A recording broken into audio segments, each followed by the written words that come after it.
Welcome to the Paranormal Stakeout Radio TV show with Larry Lawson. As a former career law enforcement officer and law enforcement educator, Larry focuses on the use of tried and true law enforcement investigative techniques in conducting paranormal investigations. Despite his experience and training, Larry also keeps an open mind to discussions on topics that deal with evidence that are not quite as physical in nature.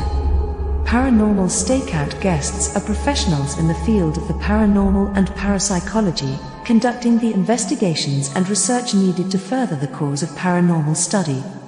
Larry advocates an agenda of standardization of structure and training in the field of paranormal investigation and research for the purpose of one day being able to produce the evidence needed to convince a jury of the existence of the paranormal.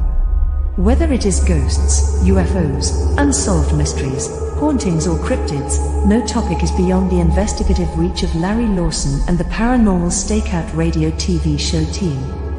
Now, here is the host of the Paranormal Stakeout Radio TV show, Larry Lawson.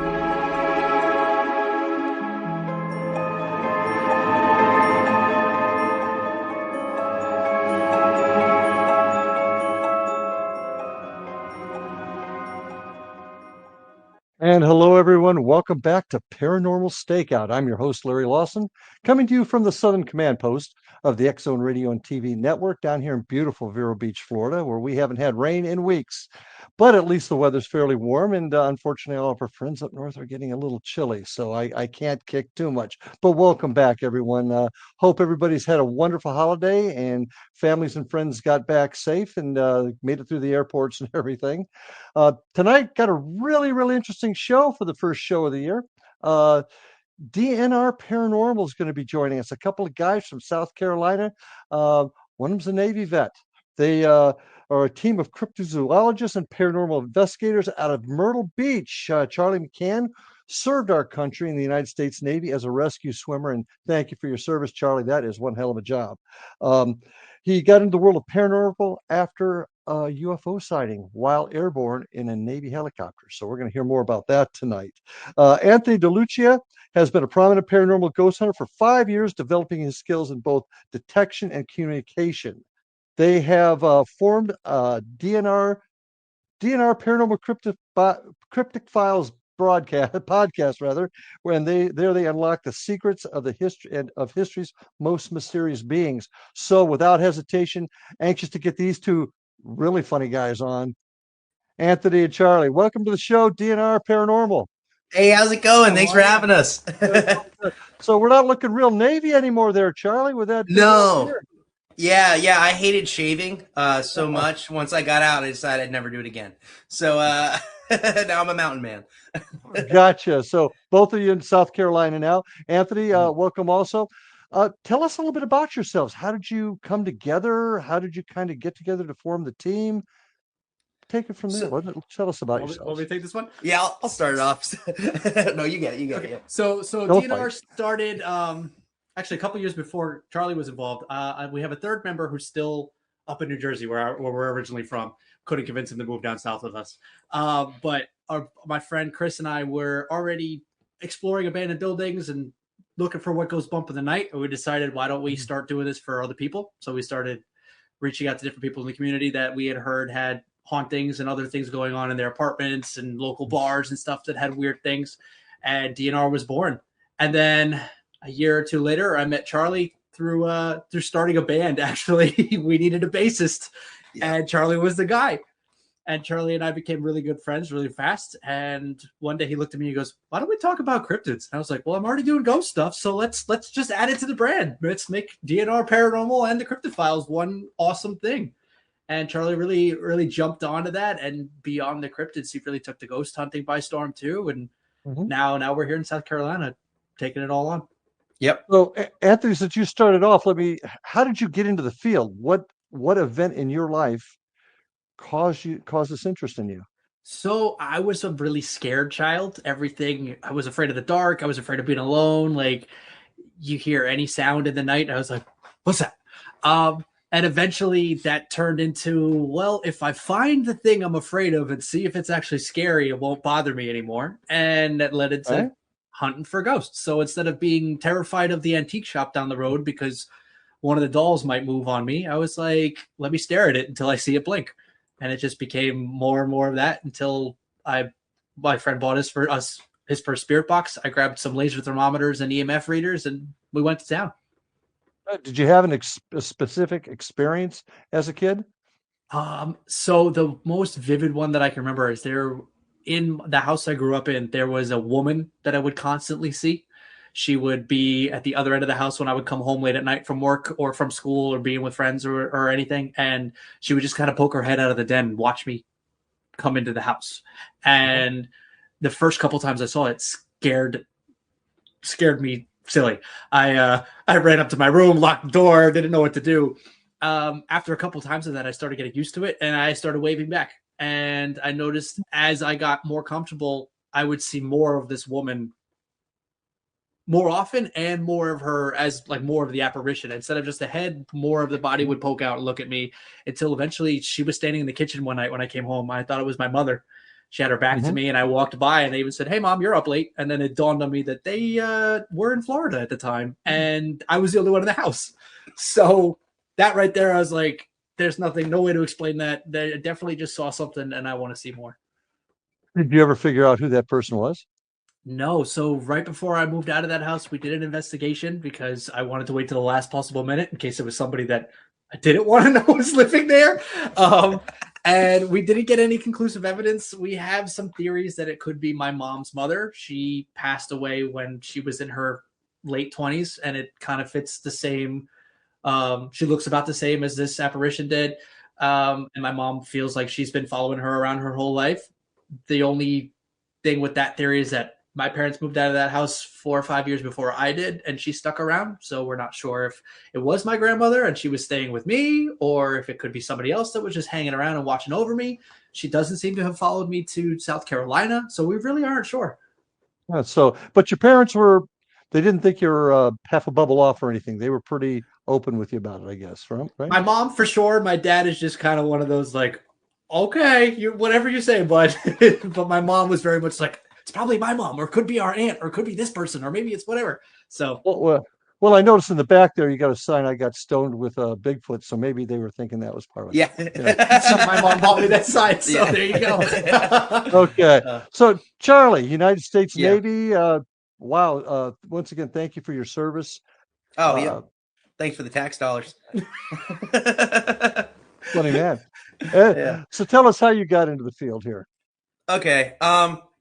So I've always been into like, fishing, camping, doing outdoor stuff. So I've always seen like weird things in the woods, that I couldn't quite explain. But it really took me till when I got into the Navy, right? And I was doing just a plane guard flight in the Middle East one. It was like Persian Gulf area, right? And we saw this super bright like orb floating through the sky, right? And we locked onto it with our camera, right? And it tells us distance and, direction, heading, all that stuff. And then the distance numbers just started shooting up and down ridiculously, right? So we started recording it, and I got this whole recording of it, and it started flying through the sky, back and forth, up and down. It was super wild, right? I've never seen a drone be able to fly like this. I've never seen any aircraft be able to fly like this before. And so we brought the video back to Intel.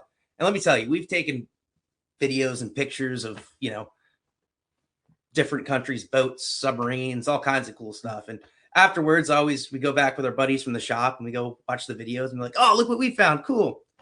I dropped this video off, right? And I go back to the shop and I was like, hey guys, come check this out. And they told me I couldn't look at it anymore. And that was the first time they've ever said something to me about that. So I was like, wow, that's strange. But after that, I just kind of got into like UFOs and more of not only UFOs, but just unexplained things that people have seen. Right. Okay. And I don't like to say, UFOs are always aliens too, because the first letter in UFO is unidentified. And I feel like we always claim to identify it immediately. Like, oh, it can't be a fighter jet, so it must be an alien. Doesn't make sense all the time. But but it's still important to investigate it, Absolutely. We're going to talk. I want to talk a little bit more about that because I want to get your thoughts on some things in just a few minutes. But going back to this experience you had on the helicopter, did you get a shape? Did you see a shape of it? Was it emitting any colors that you noticed? Any lights? Did you So notice? we were looking at it on an IR camera, right? Okay. So All right. I didn't see any color, Okay. but it was glowing and it looked like an orb, but with like a really bright like haze around it, right? Mm-hmm. And yeah, no, there wasn't much I could really relay besides it. Just it looked like a floating ball. So you didn't actually see it with your eyes; it was strictly through your instruments. It was through the Okay. forward-looking camera we Okay. had. Yeah. Okay. Well, the pilot actually spotted it first, Okay. flying up front, and he put the camera on it, and we have a little screen in the back where I could look at it. So. Gotcha. Had he ever seen anything like that before? No, he was very surprised too, because we've seen drones. Like Iran has drones all over their country, right? Right. But it was definitely not that. Okay. So it was something that sparked my curiosity enough to be like, okay, I want to start looking into more things like this.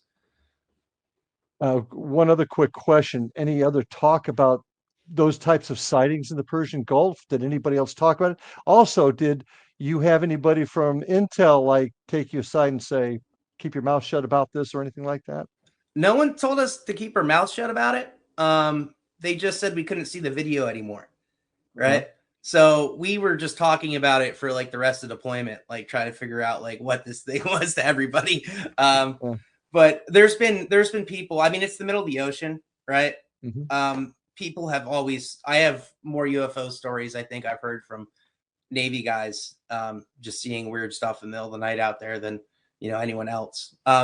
Especially because there's nothing to look at, I think, like when you're out on the flight deck in the middle of the night, there's nothing that's catching your attention. So when you see something, flash in the sky or do something strange, it's really easy to pick out. So how often did that happen? Not only in your deployment, but in talking to other guys that have been to sea. Do these types of things happen that often? Because certainly, and we're starting to hear more and more about things from the aircraft carriers now on the civilian side. But what about from when you were deployed and the guys you were deployed with? How often did this sort of thing happen? Honestly, it was pretty frequent. I'd say like every couple of weeks, somebody would just say they saw something absolutely bizarre that they've, never seen before. Whether that be something in the water that looked like it was like massive. One of my friends said he saw, it looked like it was about the size of like a submarine, but it was like a fish, like right underneath him. It looked like a giant sea monster he thought he saw. And I don't know. I believe a lot of this stuff. Well, there's no question about it, and we're hearing so much now. Now we're going to be taking a break in just in about 45 seconds or so. When we come back, I'd like to spend a little bit of time talking about not only what your colleagues saw, but what you think these sort of things are. And you made a really good point. Unidentified means identified, doesn't necessarily mean alien. So so when we come back, let's talk about that just a little bit. Folks, we're going to take our first break here in about 10 seconds, but I'd like you to stay with us. This is some interesting stuff. Very rarely do we get an opportunity to talk to somebody that's in the military and experience this type of thing. So stay with us. We'll be back with you right after these messages. Stay tuned to Paranormal Stakeout. And we are back on Paranormal Stakeout with my friends from DNR Paranormal, Anthony and Charlie. I want to stick on this UFO stuff for a few more minutes, and I want to kind of start this segment off getting your thoughts, both your thoughts, on the Tic Tac videos. There's a lot of talk now. Those really weren't even alien, but they were actually out of the skunk works in Area 51, re-engineered type of stuff. I don't know how true that is, but I'd be interested in your take on it. Well, I mean, Area 51 is a experimental aircraft base. So, I mean, you're going to get weird stuff flying out of there, which is, I feel like, once again, it's everybody's natural reaction. Once they see something that they don't understand, we really have a craving to come up with an explanation for it. I feel like it's just hardwired into us. So it's hard when you look at, a whole bunch of people's like perspective on one thing, because you get a bunch of bandwagon, kind of excitement into it. Mhm. Where people will just hop on the train. Oh, I saw that too. That's the same alien, or that's the same flying saucer I saw, right? So once one person classifies something as one certain thing, it's kind of like the collective group will do that. So I try not to listen to as much as everyone's explanations for what they see in a video is. I'd rather watch the video and see what I can kind of come up with, you know? Okay. So what do you think the Tic Tacs were? You guys have an opinion on that? I don't know if I've actually seen this one, so this is all you, Charlie. Yeah, I think it's probably just, you know, government aircraft, honestly. It's not alien. I just found it interesting that, you know, Yeah. I mean, we all know a Navy Tomcat or F-18 pilot, you know, they're pretty well trained, pretty well squared away, you know, and they got it. And they, you know, they obviously thought it was something that was unusual.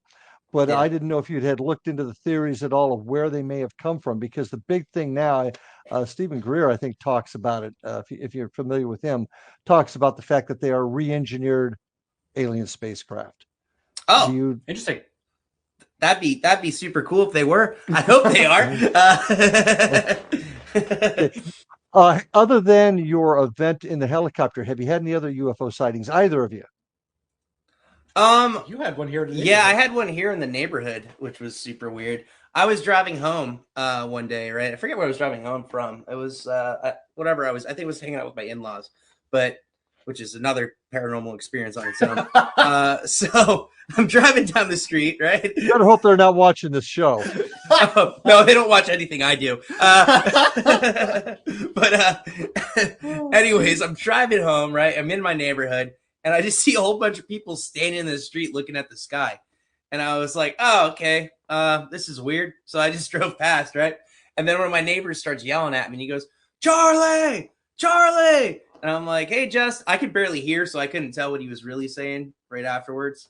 But he runs over, and he's like, come look at this. And I walk over, and he's like, look at the sky over there. And he's pointing at the sky. And there's this big green, like glowing light coming from behind a cloud, right?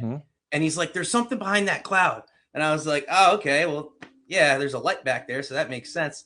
And he shows me a video, and he's got this video of another orb, right? You can't really make out what it is. And I say orb because we're probably only seeing one specific light on whatever this craft is, right? Okay. And it's just doing this weird zigzag pattern through the sky, right?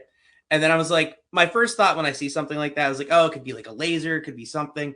But then I see it go behind the cloud, right? And it's glowing from behind the cloud now.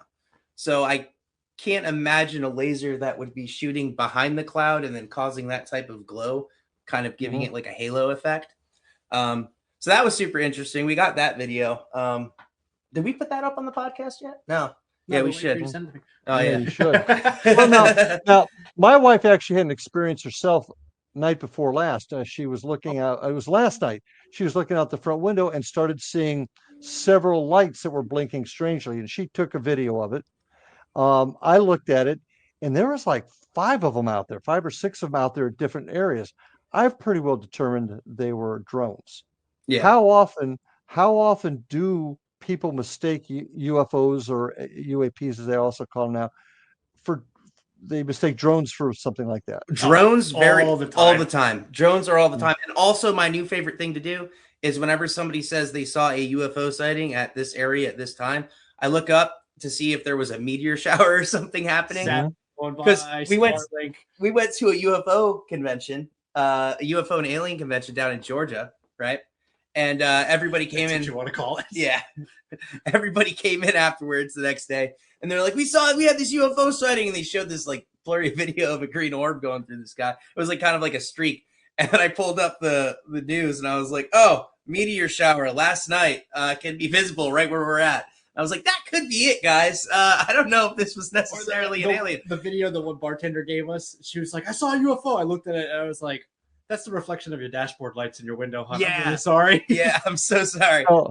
So what I'm hearing here is you guys get information. You just don't jump on that bandwagon you were talking about. You actually take a minute to research it. That's kind of what I'm hearing there. It's find the answer or as much of the answer as you can first before you believe it. Yeah. You gotta prove as much as you can properly before immediately going, oh, it's an UFO or UAP or an alien or something. Yeah, and to this point, like today, I still have not 100% confirmed I've seen an alien aircraft. You know, I have met many people that have confirmed they've seen alien aircraft before. But it's kind of hard to, you know, take that with as much certainty as they have. Abducted, I won't know for sure. You know, the drone, we had the drone incident. Remember about a year ago, especially up in New Jersey, we had some of it down here in Florida. Drones were everywhere. What did you think that was? Government. Yeah, government, 100%. That was the U.S. testing some type of. What didn't they admit to it? Yeah, they did admit to it. They were like doing some testing stuff.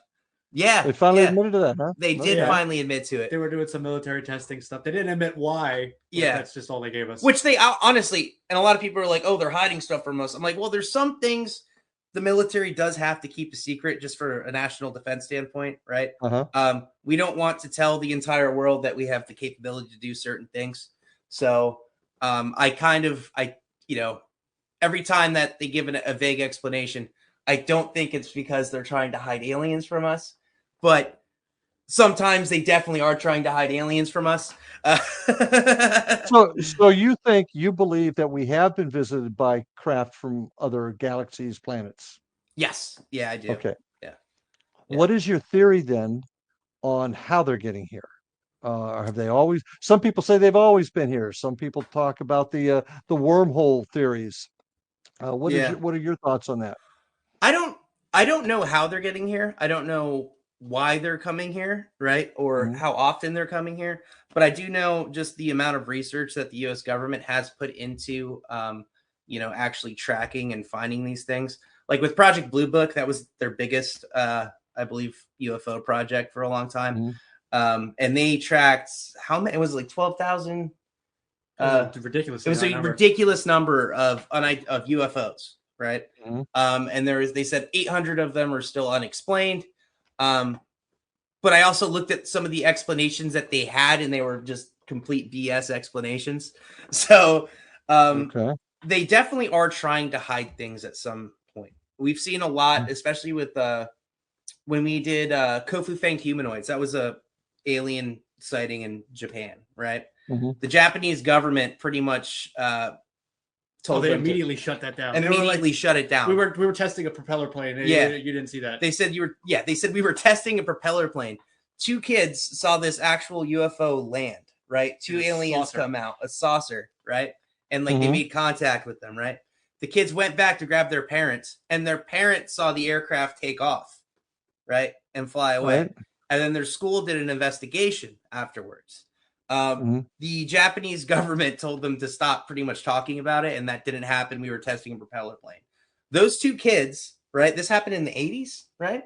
Yes. Yeah. Yes. Those 2 kids today have focused their lives pretty much around UFOs, right? And they're still tell this story. They both passed lie detector tests multiple times. They travel, they talk about this story. They're very in tune with this. And it takes a lot for somebody to focus their entire life on something like this. So I find it very compelling. I find those stories very compelling. Do I know for sure aliens are here? No, obviously. But I am a firm believer that they have visited us. There has been some forms of communication and connection. So what have either you or organizations like MUFON, what's being done to actually prove this, or to look at all the reports and decide whether or not this is actual instead of just hearing stories? What's being done to prove it? Well, MUFON. You want to talk about MUFON? Yeah. I was going to talk about the Paradigm Institute. Oh, yeah. So I know that the new Paradigm Institute is pushing very, very hard for like national disclosure acts and all these kind of stuff, where they're pushing the government to open up about what we've seen or what they've seen and who's contacted us and who's been here and what they actually know about extraterrestrials, UFOs, and aliens and all these things, because they feel like we have a right to know. Personally, I kind of feel like there's some things that we probably shouldn't know. Maybe they're sharing technology with us that regular Joe Schmo shouldn't know exists on this planet right now. It might blow too many people's minds that we might not be able to handle it. Yeah. But there are some things that would be nice to know. It would be cool to have confirmation, like clear confirmation that something has been here, someone has been here, from where, who. Yeah. Well, let's switch gears a little bit, and I'll actually tie this up in just a quick second. Let's talk a little bit about cryptids. There's a lot of talk that UFOs and cryptids are dimensional creatures. Any thoughts on that? Yeah. All right. Let me just break down a definition of a cryptid real quick, right? It's a being that people think exists or assume exists, but it's not been scientifically proven to exist, right? So many things that we have today that we know are real animals, like the platypus, at some point were not believed to exist. They sent a body of a platypus to England in the late 1700s, and the doctors thought they were pulling a prank on them. And they said, this is a terrible attempt at taxidermy. And they were like, this is not a real thing. So there's that whole cryptid category, right? We put in a lot of things to that. Just about everything. Aliens, by definition, can kind of be considered a cryptid. Ghosts, by definition, can almost be considered a cryptid. Just about any Bigfoot, Loch Ness monster, all the things that you know are cryptids. It's really is a much broader term than people like to box it in. Yeah, and I get in arguments with people on Reddit about this on the daily. But well, it's an interesting theory. I never thought of it like that. You've defined cryptids, but you've got something in the notes you sent me, the lizard man. Oh yeah, this has been. This is one of his favorites. The only lizards I'm aware of in this area are what they call the reptilians in the UFO world. Yeah. Oh yeah, it's Mark Zuckerberg. This was so we do our Cryptid Files podcast where we cover a different cryptid every Tuesday. We do deep dives and we try to cover a good range of cryptids people know: Bigfoot, Loch Ness monster, the Mothman, stuff like that, and cryptids that no one has heard about. And we bring it. It's only a small group of people heard about it, like something like the Squonk or the Mahaha. So we covered the Lizard Man, which is big here in South Carolina. He's from Bishopville. He's different than reptilians. Okay. Oh, I'm glad you made that clear. But I'll tell you what, guys, I'm getting ready to go to my next break. So when we come back, I want the deets on the Lizard Man. This is going to be good. You will get it. Yes. Okay. Have you ever seen the lizard? Have you ever seen the Lizard Man? No, we're planning to go hunt. We're doing another investigation there to go find him. All right. Well, we're going to hear more about that in just a second. Folks, stay with us. This is Paranormal Stakeout. We'll be back after these messages. And we are back at Paranormal Stakeout. My friends from DNR, the crazy guys from South Carolina. But I'm dying to hear about Lizard Man. All right. They're his favorite, so I'm letting him roll. Lizard Man. All right. Until we covered Lizard Man, Mothman was my favorite. And then this just took over. So the Lizard Man legend was from the 70s, Bishopville. 60s? Yeah. 60s. 60s in Bishopville, South Carolina. It's a tiny, tiny town in BF nowhere. There's really not much but a swamp. And there was a lizard too. Yeah, well, so the first sighting, someone's Ford got attacked. Just their pickup truck got ripped apart, the bumper torn off, big claw marks, all this stuff. Everyone shows up. They're looking at it. The cops are, does anyone know what's going on here? What happened? Someone in the crowd goes, I bet you it was the Lizard Man. That was good enough for the cops. And suddenly there's a Lizard Man. Fast forward, late one night, this kid's coming home from work. He worked a night shift at McDonald's. He blows a tire next to a lima bean farm, gets out to change his tire, and he sees this 7-foot tall, green, scaly monster humanoid thing with glowing red eyes coming at him across the field. Throws all his stuff in the car, jumps in, speeds off. He hears it chasing after him, jump on the roof of his car. He swerves to shake it off, gets home, tells his family, this lizard monster just attacked me. Oh my God. He continues to tell the story. He passed polygraph tests about this thing till the day he dies. I saw this Lizard Man in Skateboard Swamp. They chased after me. Now, this is the cool part. The same night at the same farm, Lester. That was his name. I looked it up. Lester. The farmer, this man named Lester, who is 6'8", owns the same lima bean farm. Massive lima bean farmer. This guy's huge. He sleeps in his shed in the summers because people would steal his air conditioning units. So he sleeps out there to make sure that he wakes up if someone's coming to steal his stuff. Here's a car pull up at the edge of his farm. Puts on his glasses, and they're big, thick Coke bottle glasses, wraps himself in a burlap blanket, and goes charging across the field toward this car because he thinks they're here to steal his air conditioning units. I don't know about you, but taillights and glasses cause red glowing eyes. A burlap blanket in the dark kind of looks like scales, and this man is almost 7 feet tall. So you put that all together, for a panicked teenager, that looks like a lizard man. That's a lizard man, especially if you're already terrified of the lizard man stories. And as for the chasing the car and the landing on the roof, things that can be explained by low-hanging branches hitting the top of his car. He already thinks something's jumping on his car. He hit a couple tree branches on the way down the road, and he sped out of there. The kicker, though, there's still more sightings after this. And, of course, there's confirmed hoaxing, people planting footprints in the swamp, all this kind of stuff. But years and years later, and still up to recently, there's still sometimes you'll hear someone, I saw a lizard man. They're sightings of something, but it's something furry, something more Sasquatch-like. And a few of the times that they've had cars get destroyed or anything, they've picked fur off and sent it for testing. One time it was tested as a fox. One time it was tested and came back DNA of a wolf. And one time it came back inconclusive. Now, I don't know a wolf that can tear the bumper off of an F-150 and put deep bite marks in the hood. I don't know a fox that can rip open a tire. But I still don't think it's a lizard man, but I am pretty confident that there's probably some kind of skunk ape, Sasquatch, something in that swamp. Yeah. Well, let's go back and analyze this a little bit. A cop takes somebody's story, lizard man story for real, and puts it in his report. News gets around town. People start thinking about it. And I think your description of the guy in the shed makes total sense. So the moral of the story is what? You check your your information. Check your information. Into it. Check your data.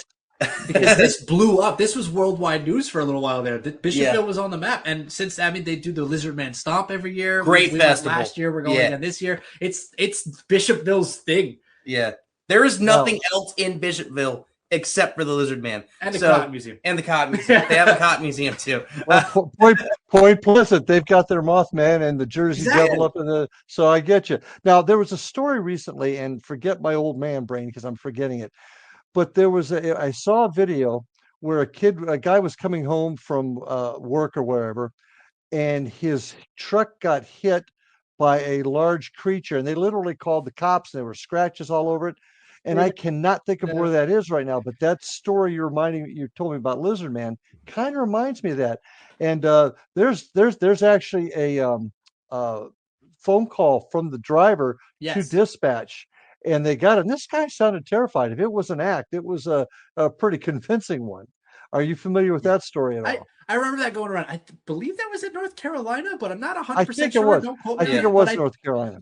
I do remember that he's screaming, "That's not human! That's not human!" And I remember the funniest thing about the whole video to me is all of the people commenting on it about how bad the dispatcher was. Oh They're yeah, like, oh, this man's life might be in danger, and this woman's clearly doing her nails on the phone. Like, can you calm down, please? In all fairness, that's what they got to do. They got to sound. Yes, that's true. I'll stick up for the dispatcher there. So, what about Bigfoot? Now, that's been a tough one for me. I'm not going to lie to you because being a cop, we've never really recovered any bones. Yeah, there's been a lot of footprints, right. but with all the drones, satellite, everything up over vast areas of wilderness, there's never been really any solid proof. So, what are your thoughts there, guys? And while you're at it, tell me how people connect Bigfoot as a dimensional creature, if you can speak to that at all. Yeah, so there's a couple different ways you can look at Bigfoot, right? Some see him like if you look at like earlier like Algonquian and like Native American roots, right? They looked at Bigfoot or Sasquatch as more of a spiritual creature, right? Sometimes he's been viewed as just a regular animal living in the woods like any other animal. And then some people see him as a interdimensional being that can kind of blast in and out of our reality, right? So there's a couple different ways you can look at it to, almost rationalize some of the lack of evidence, right? Also, there's areas like the Mapinguari, right? This is a Brazilian Bigfoot legend, right? Symbol Sasquatch legend, right? And it's from the Amazon rainforest. Now, yes, we have satellite images of the entire Earth at this point, right? Yep. But the Amazon rainforest, we've only mapped out, I believe, 5% of it, like on the ground, right? So there's a huge portion of just, untouched land where things can exist, right? So there's definitely creatures that we don't know about yet that are living. And there's also a lack of understanding that we have for what these earlier explanations were for Bigfoot, right? In fact, they just discovered another species of lynx, I believe, in Spain recently. Some mountain lynx that they've never found before. Suddenly, they discovered this thing, and they're like, "How have we not seen this for 2,000 years on this planet?" Yeah. So the fact that we're still discovering species of animals kind of bodes well for the planet, for the fact of whether or not Sasquatch exists, and considering that there are Sasquatch legends from just about every culture on just about every continent in the world, it kind of bodes well too. Yeah, there's Sasquatch legends in Japan, the Himalayas, in Northern America, South America, all over the planet. That's part of my issue. I can certainly see where you're coming from with the, and I'm not disbelieving. I'm just trying to look at this, logically. We're not talking about the Amazon here in West Virginia or North Carolina. Not at all. So that's where it's coming from. And so that's where I wonder about this dimensional theory. I'm open. So listen, we have gone to a lot of a couple Bigfoot conventions, right? Right. We've met some very enthusiastic members of the Bigfoot community. And I will say, there's some theories that make a lot of the people that are very into the interdimensional theory are the same people that are very into the idea of like mind speaking with Bigfoot. Have you heard about that? It's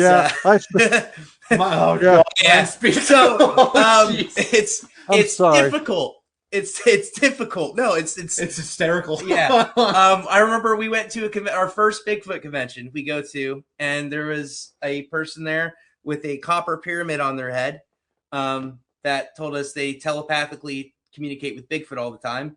And I smiled and nodded my head and was very happy she was enjoying her time at the Bigfoot convention. In fact, but one of the people in charge of the convention told us that Bigfoot told him he was proud of him and very happy with him putting on this convention for him, and that he's there in spirit. And he was opening the door for people. Yeah, he told my dad that he was opening the door for people. But it was an automatic door. An automatic door to Sheridan Hotel.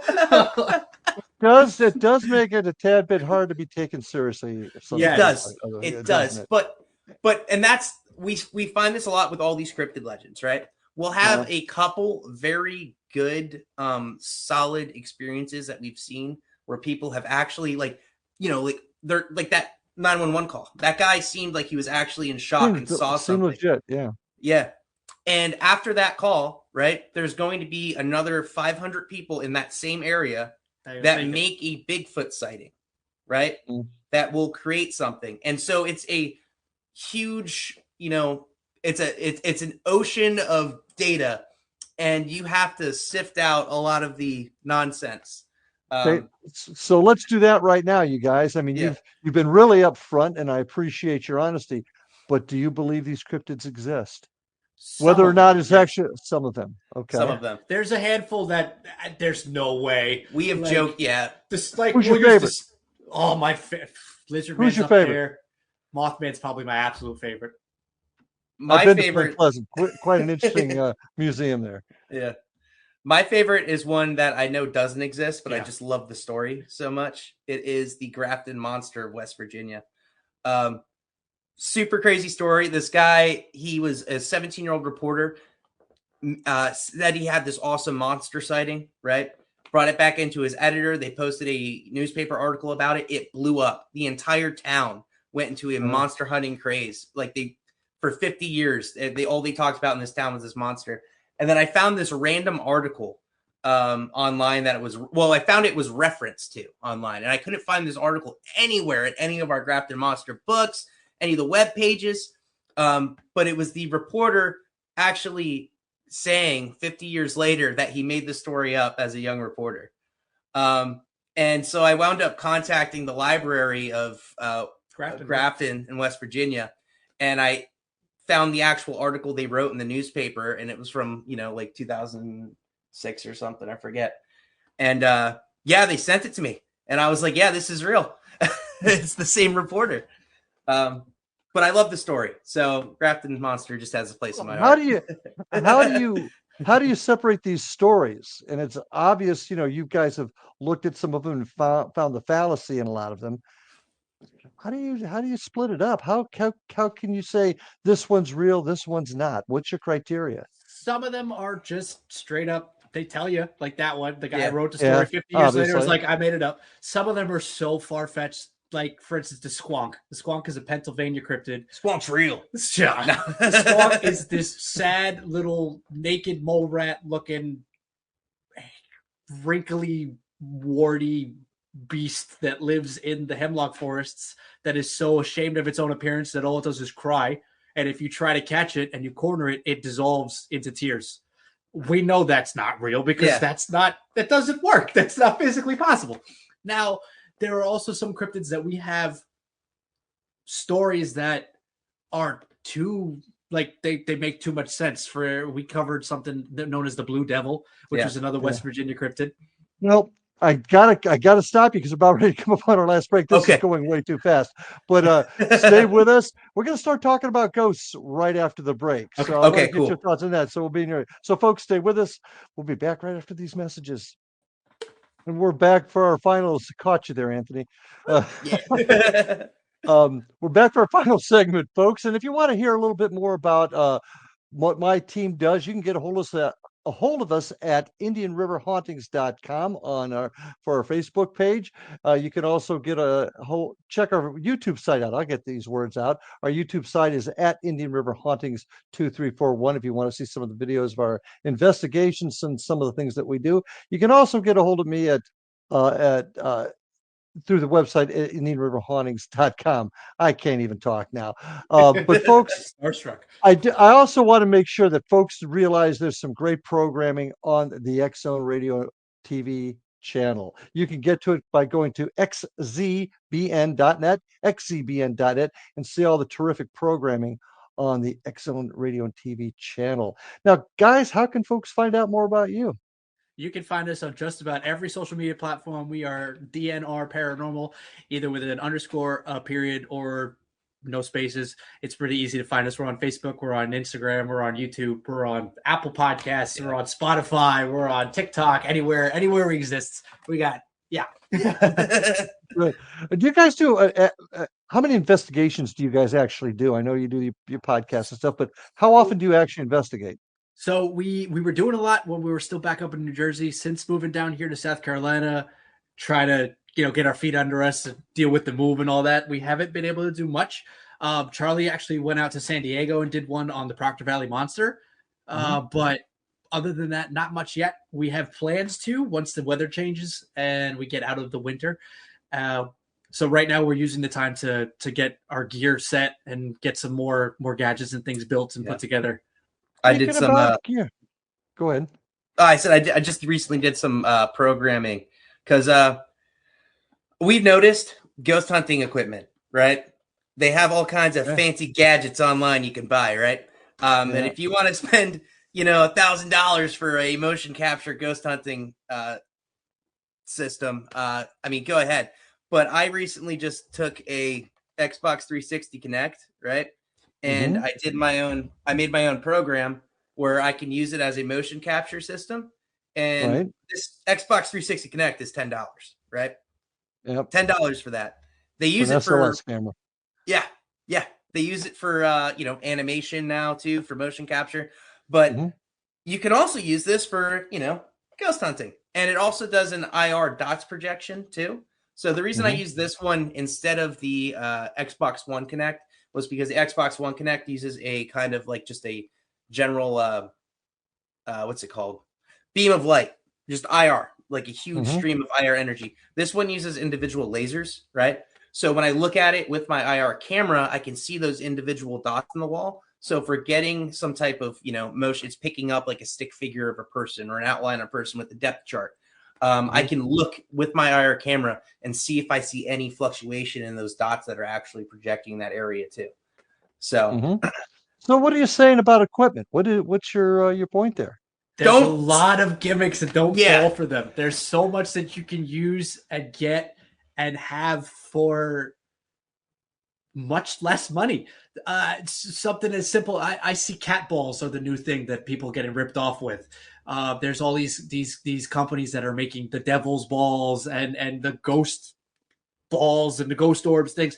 You can get a light up cat toy at PetSmart for like $5, and you could use that and get the exact same results that you need. All you need is something that can be manipulated by force and change. And now you have something you could be using, and you don't need to spend hundreds of dollars on. Well, let me ask you this question. What advances have we really had in equipment, say in the last 10 years, when you really get down to it?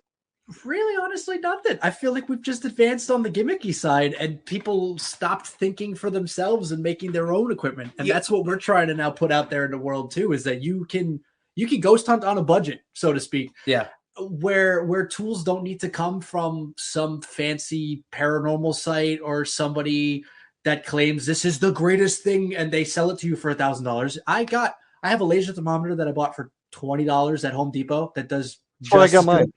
Exactly. Yeah. My EV, my EMF, my my electro reader, same thing. I got it at Home Depot. I didn't buy it from some crazy ghost site. It's an electrician's tool. Things like that. One of my best gadgets is from a Taco Bell Happy Meal from when I was like 12 years old. It's a little motion sensor and it still works. It runs on a watch battery. It's got an alarm on it. I can set it in the corner of the room and leave. And if that thing goes off, I know something happened. What's your favorite piece of equipment then? Honestly, just the story that comes with the Taco Bell toy. That's a good one. I haven't heard that one yet. How about you, Charlie? I'm enjoying making stuff right now, right? So this Xbox thing is kind of like, the Oculus the Oculus program that I'm doing. I have an Oculus headset, right? So it's a virtual reality headset, right? It also has a pass-through mode on it, though. So I'm making a ghost hunting heads up display, right? Where you can plug in your thermometers, your laser thermometer, EMF reader. It'll give you all that data on the Oculus on the pass-through mode. It's got IR cameras, and all the software I am making not only, I'm going to make it, I'm allowing it just to be for free. I'm not selling it, right? But I'm also encouraging to show people how to build their own things. Instead of, I hate to see somebody buy a camcorder online because it has a picture of a ghost on it and says it's for ghost hunting. Just go get any regular camcorder you can that has an IR night vision mode. This is $90. I mean, and that's a little expensive, but it's not, it works. It's not $500. So I always tell people, don't go crazy with equipment. The first thing that you should do when you get into ghost hunting too is go with the most natural, easiest, old school ways you possibly can. Candles. Just try straight up communication too. Try talking. See if you get a reaction. You don't have to spend thousands of dollars. Your own senses. Your own sense is the most important tool. All these gadgets help. They're cool. That the gadgets are there to share the story, right? I can show you what I saw with these gadgets, right? But the most important thing is you getting out there and, But here's the kicker. Yeah. Do we yet, for sure, 100% know what the phenomenon is? There are so many theories. There's so many ways it could go. Really, no. Yeah. And that's another big problem I see too. We all have our theories and all of them could be right, but we have not yet created anything that can definitively tell us what the phenomenon is. And I think that's an important part of it. But I want to hear some of your ghost stories, Anthony. We've been talking cryptids and stuff. Talk to me about ghosts, man. What's your experience? So one of the which should I tell the asylum or the t-shirt? do the everyone. You said the word asylum. You have to say the asylum story. So you got about 7 or 8 minutes. So okay, I can make this go. fast. So right before DNR started, I think this is actually what pushed me and Chris to start DNR. We got a group of guys together because we were big fans of this horror movie called Grave Encounters. And Grave Encounters is it's a found footage style horror movie about this ghost hunting team that's scam artists. They go to this asylum. The asylum turns out to be haunted, and they all, stuff happens. That asylum in the movie was based off an asylum that was actually close to us in New Jersey. It was called Overbrook. It's since been dynamited and condemned, and it's gone. But the asylum was a tuberculosis hospital back during the outbreaks and the consumption age. And then when tuberculosis was taken care of, it turned into an insane asylum, and they were doing some really, really horrible testing on the mentally challenged and the mentally insane, lobotomies and electroshock therapy and testing drugs and cutting people apart and all this crazy stuff. And they had all these underground tunnels between the buildings to hide bodies in, and crazy, lots of bad juju. So we were like, we got to explore.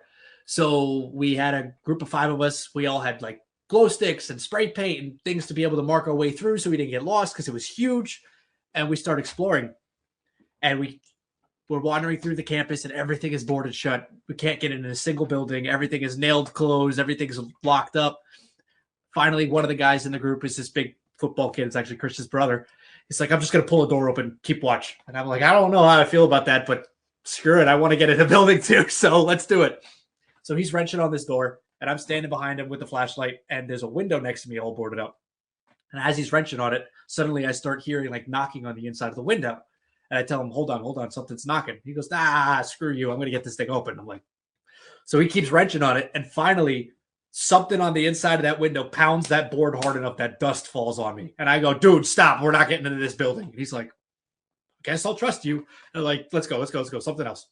So we keep wandering around, and I'm a little skeeved now, but half of me's skeeved and half of me's like, oh, there's something here. So we find a building where the roof had collapsed and part of the wall had caved in, and we were able to climb through the rubble and get inside the building. And we end up in this, I call it a dormitory, but it was a hallway with a row of cells on each side, and then a common room, and then more cells. And it's exactly what you'd expect from an asylum. Big, heavy iron doors, bed frames that are all rusted and gross, straps to things, needles on the floor, dirty mirrors. It was wild. And these doors were heavy. We had to, put your foot against the wall and wrench with all your strength to get them open, and then put your whole weight to get them closed again. And we're wandering around, we're exploring, and we all group up again. And suddenly we hear this tapping sound that almost sounds like someone walking with a blind cane, and it's coming closer and closer and closer to us. So we all just freeze, and we all have our flashlights, and we're waiting to see what it is. And it stops. The sound stops just about where you would be if you were just beyond the flashlight's reach. And we're all just freezing, watching, waiting for something to happen. And one of those doors, again, that I said you have to put your entire body weight into to move, opens itself and then closes itself. And we all went, nope, and we left because that was a little too much. And as we're all like quickly getting our way back to the car, I had been noticing the entire time we were there, anytime I would look up at the windows, I would see a woman that would then step out of the window frame every single time. And I just chalked it up to, I'm being paranoid. Like, I want to see something. I'm scared. Like, anything that it could be, my mind playing tricks on me.